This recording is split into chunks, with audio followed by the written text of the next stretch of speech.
Good morning, folks. I'm kind of waiting on a phone call from a outfitter buddy of mine that runs that area where I was yesterday. He's got hound dogs, and I sure don't want to catch one of his dogs. So I need to find out where he's going and kind of make some plans and let him know before I just go throwing a bunch of traps in there.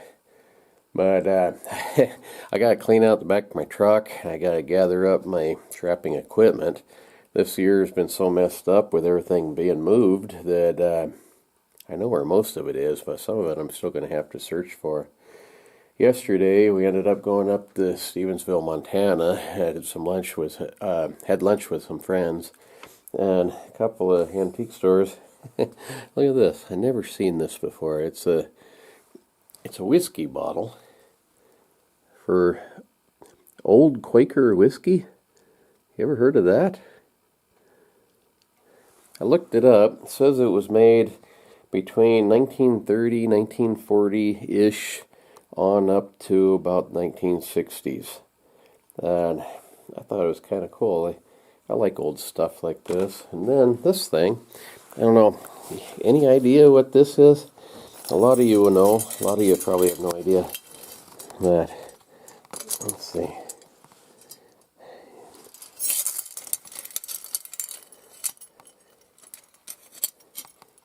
If you have cattle, you probably know what that is right off. But what that is a weaning, well, it's not a ring. They call them a weaning ring. This is more of a noseband. These chains, you put that over the calf's head, kind of like a bridle.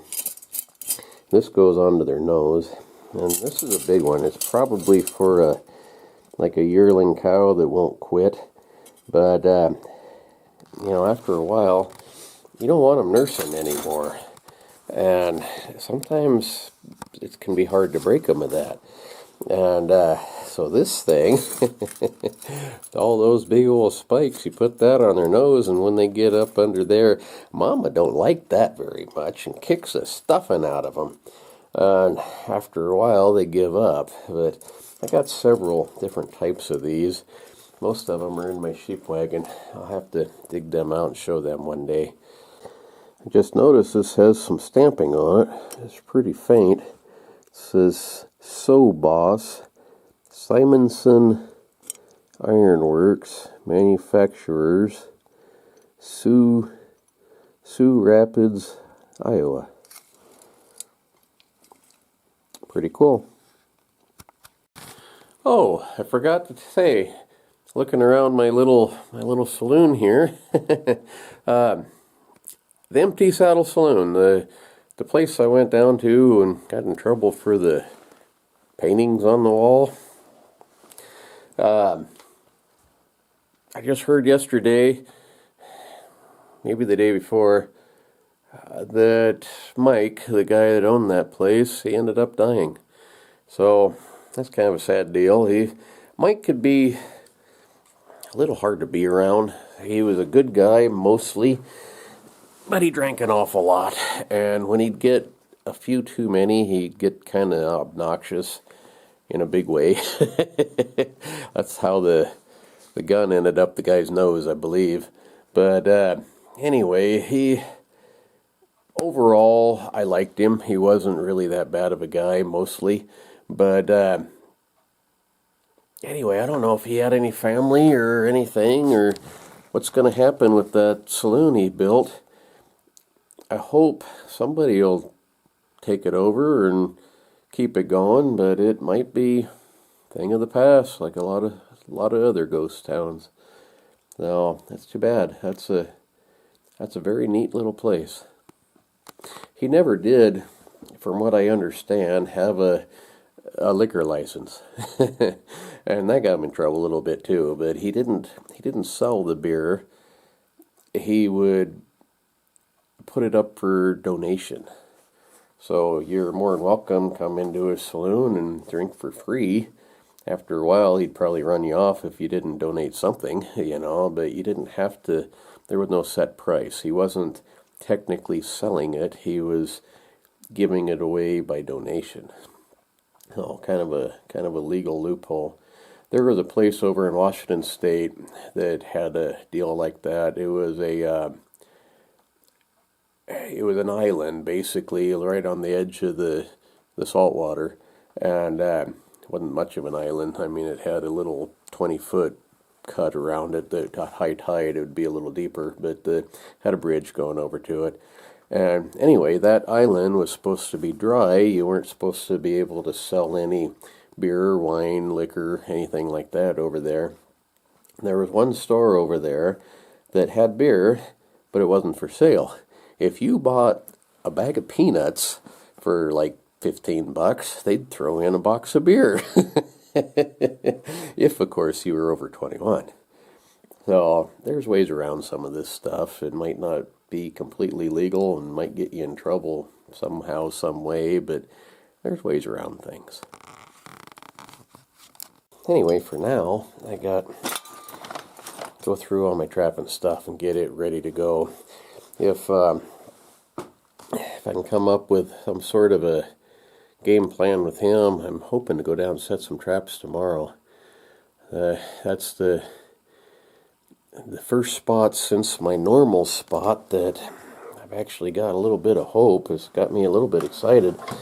But, the thing of it is, like I've been preaching forever, I could go down and set them and not even tell him they're there. But that ain't right. You could purposely mess somebody up, without maybe purposely doing it, but you could mess somebody up that's trying to make a living down there. He's an outfitter, but there's no reason for that.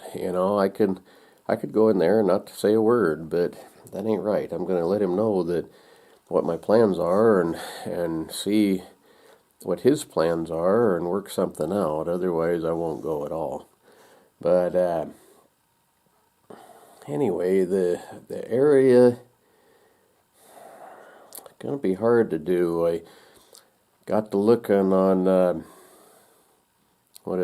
Google Earth this morning, trying to figure out some sort of a plan from the sky.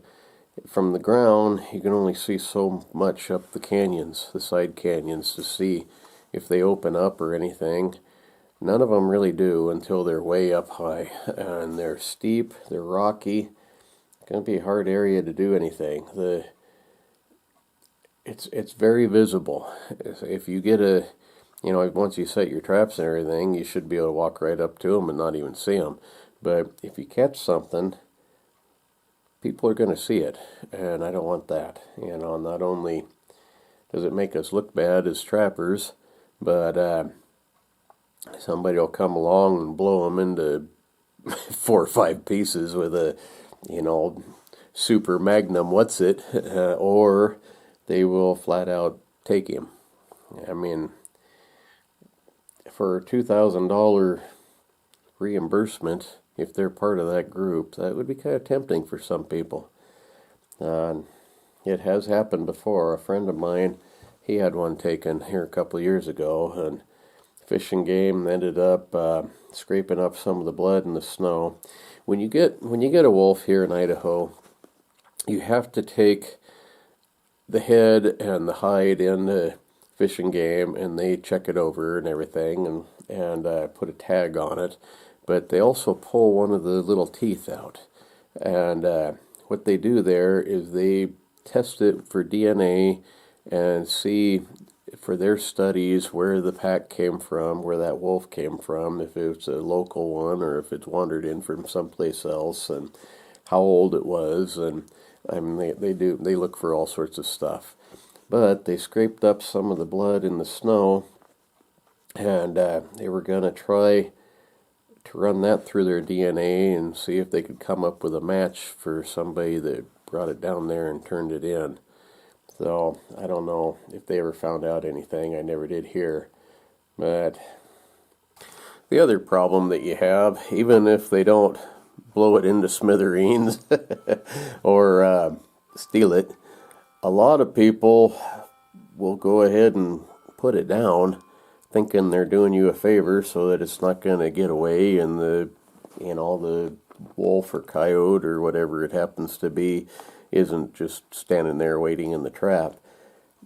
That's a bad idea. Not only is it illegal, you can't mess with somebody else's catch, but what'll end up happening is it'll spoil, and that's a waste to the trapper. It's a waste to the animal.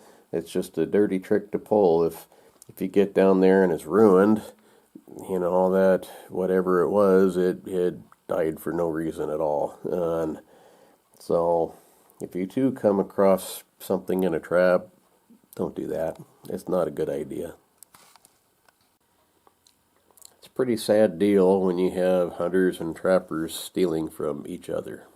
It's bad enough the antis and things will do it.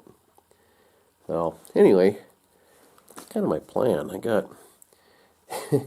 I got stuff scattered from here to who knows where, and some of it I haven't found yet. Some of it I know exactly where it is, but I'm so disorganized this year, it's unbelievable. I don't know where anything is. Almost anything. I do know where some stuff is. Anyway, I ain't gonna find it sitting here, so off I go.